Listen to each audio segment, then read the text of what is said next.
Welcome back to Soumya Kannada channel. ನಾನು ನಿಮ್ಮ ಸೌಮ್ಯ. Friends, ಇದು ನಿಮಗೆ ಗೊತ್ತಾ, ತುಂಬ ಜನರಿಗೆ 40 ವರ್ಷ ದಾಟಿದ ಮೇಲೆ ಏನೋ ಒಂಥರ ಆತಂಕ ಶುರುವಾಗುತ್ತೆ. ಅಯ್ಯೋ, ನನಗೆ ಏಜ್ ಆಗೋಯ್ತು ಅನ್ನೋ ಸಂಕಟ ಅವರು ಪಡ್ತಾನೇ ಇರ್ತಾರೆ. ಆದರೆ ನಿಜ ಹೇಳಬೇಕು ಅಂದರೆ 40 ಅನ್ನೋದು ಜಸ್ಟ್ ಒಂದು ನಂಬರ್ ಅಷ್ಟೇ. ಇದು ನಿಮ್ಮ ಜೀವನದ 2ನೇ ಇನ್ನಿಂಗ್ಸ್ನ ಅದ್ಭುತ ಆರಂಭ ಅಂತಲೇ ಹೇಳ್ಬೋದು.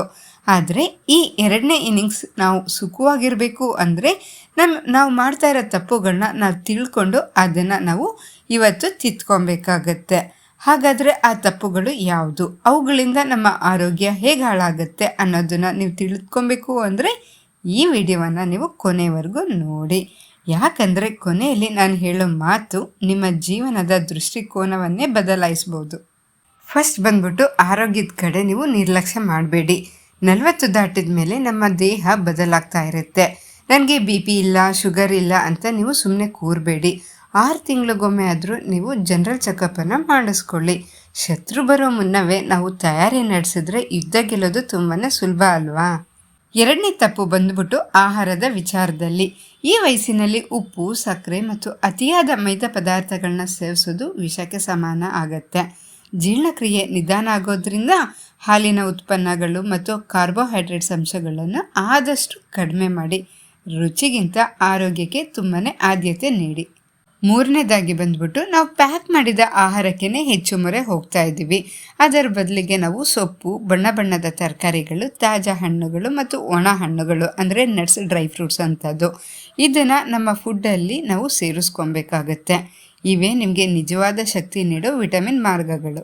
ಹಿಂದೆ ಹಾಗಿತ್ತು, ಈಗ ಹೀಗಿದೆ ಅಂತ ಕೊರಗ್ತಾ ಕೂತ್ಕೊಬೇಡಿ. ಎಲ್ಲದಕ್ಕಿಂತ ಮುಖ್ಯವಾಗಿ ಸಣ್ಣ ವಿಷಯಕ್ಕೂ ಕೂಡ ನೀವು ಕೋಪ ಮಾಡ್ಕೊಬೇಡಿ. ಕೋಪ ನಿಮ್ಮ BP ಹೆಚ್ಚಿಸುತ್ತೆ ಹೊರತು ಸಮಸ್ಯೆಯನ್ನಲ್ಲ. ಸದಾ ಮುಗುಳ್ನಗು ನಿಮ್ಮ ಮುಖದ ಮೇಲಿರಲಿ, ಅದೇ ನಿಮ್ಮ ಸೌಂದರ್ಯ. ನಿಮ್ಮನ್ನು ಪ್ರೀತಿಸುವವರ ಕುಟುಂಬದವರ ಜೊತೆ ನೀವು ಟೈಮ್ ಸ್ಪೆಂಡ್ ಮಾಡಿ. ಹಾಗೆ ನಿಮ್ಮ ಹಳೆಯ ಗೆಳೆಯರನ್ನು ನೀವು ಭೇಟಿಯಾಗಿ ನಗ್ತಾ ಇರಿ. ಈ ಥರ ನಗೋದ್ರಿಂದ ಅರ್ಧದಷ್ಟು ಕಾಯಿಲೆಗಳನ್ನ ಗುಣಪಡಿಸ್ಕೊಬೋದು. ಯಾವಾಗಲೂ ಪಾಸಿಟಿವ್ ಆಗಿ ಥಿಂಕ್ ಮಾಡೋರ ಜೊತೆ ಮಾತ್ರ ಇರಿ.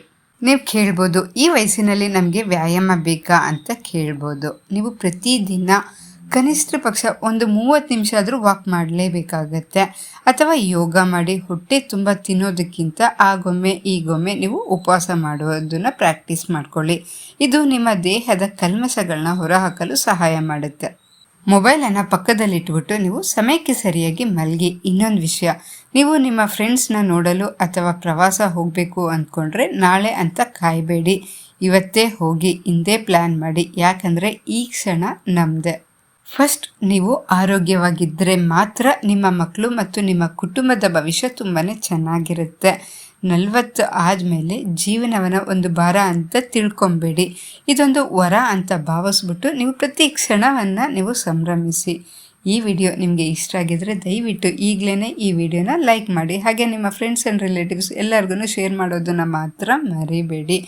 ಇಂತಹ ಯೂಸ್ಫುಲ್ ಮಾಹಿತಿಗಾಗಿ ನೀವು ನಮ್ಮ ಸೌಮ್ಯ ಕನ್ನಡ ಚಾನಲನ್ನು ಈಗಲೇ ಸಬ್ಸ್ಕ್ರೈಬ್ ಮಾಡ್ಕೊಳ್ಳೋದನ್ನು ಮರಿಬೇಡಿ. ಮುಂದಿನ ವಿಡಿಯೋದಲ್ಲಿ ಮತ್ತೆ ಭೇಟಿಯಾಗೋಣ. ಅಲ್ಲಿವರೆಗೂ ನಗ್ನಗ್ತಾ ಇರಿ, ಆರೋಗ್ಯವಾಗಿರಿ. ಧನ್ಯವಾದಗಳು.